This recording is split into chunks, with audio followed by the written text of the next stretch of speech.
தம்பி, கொஞ்சம் நில்லுங்க. நாங்கள் பொள்ளாச்சி தாலுக்காலேருந்து வரோம். கலெக்டர் அம்மா பார்த்து ஒரு மனு கொடுக்கணும். இவ்வளோ பேரெல்லாம் போக முடியாது. ஆனால் 2 பேர் போகலாம். இதில் யார் பிரசிடெண்ட்டு நீங்களே சொல்லி 2 பேரை முடிவு பண்ணிக்கோங்க. பிரசிடெண்டெல்லாம் அப்படி யாரும் கிடையாதுங்க. எங்களுக்கு எல்லாமே கவுண்டரையாக தான். அவர் போனால் போதும். நீங்கள் சக்திவேல் கவுண்டர்னு சொல்லுங்கள், கலெக்டர் அம்மாவுக்கு தெரியும். சரி, நீங்கள் ஒரு சீட்டில் எழுதி கொடுங்க. சரிங்க. இன்னும் பொலிட்டிஷியன் பற்றியெல்லாம் நீங்கள் கேர் பண்ணாதீங்க. லோன் ஆர்டர் தான் முக்கியம். நீங்கள் என்ன வேணாலும் ஆக்ஷன் எடுத்துக்கோங்க. மேலே வந்து நான் பார்த்துக்கிறேன். ஓகே மேடம், உள்ளே வரலாங்களா? வா. யாரோ பொள்ளாச்சி தாலுக்காலேருந்து வந்திருக்காங்க மேம். ஏதோ மனு கொடுக்கணுமா, அதை உங்கள்கிட்ட கேட்டு வர சொன்னாங்க. ஓ அப்படியா, சரி. நான் ஒரு இம்பார்ட்டன்ட் ஒரு மீட்டிங்கில் இருக்கேன், அப்புறமா பார்க்குறேன்னு போய் சொல்லு. இந்தாங்கம்மா, அவங்க பேர் எழுதி கொடுத்தாங்க. கொடு. வெயிட். ஆறுமுகம், அவங்களோ இம்மிடியட்டாக உள்ளே வர சொல்லுங்க.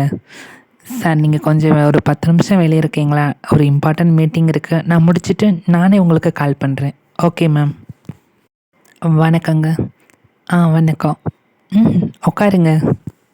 உங்கள் தாலுக்காவுக்கு ஆலியார் டேம்லேருந்து தண்ணி திறந்து விடணும்னு பெட்டிஷன் கொடுத்துருக்கீங்க.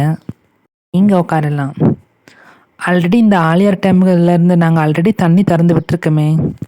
கால்வாய்க்கு வருஷத்தில் 5 மாதம் தண்ணி திறந்து விடணும். அதை நாங்கள் மறுபடி திறந்து விட்டுருக்கோமே. மாதம் தானேங்க. போன தடவை தண்ணி திறந்து விட்டப்போ ஆல்ரெடி மழை பெஞ்சு புயலெல்லாம் அடித்து பயிரெல்லாம் விளைஞ்சு போய் எல்லாம் வம்பாக போச்சு. அதனால் மறுபடியும் நடுவு நட்டுருக்கோம். இப்போ நீங்கள் திறந்து விட்டால் தான் எங்களுக்கு அது ரொம்ப ஹெல்ப்ஃபுல்லாக இருக்கும். ஏனுங்க, அப்படி ஒரே ஒரு தாலுக்காவுக்கு மட்டும்தான் தண்ணி திறந்து விட முடியுமா? அப்படி எல்லாரும் கேட்க வரவ தானே செய்வாங்க. தாலுக்கான்னு பார்த்தா ஒன்று தானேங்க. ஆனால் அது நீங்கள் தாலுக்கான்னு எடுத்துக்கிட்டிங்கன்னா 126 கிராமம் இருக்குது. 126 கிராமத்தில் 2 லட்சம் மக்கள் இருக்காங்க.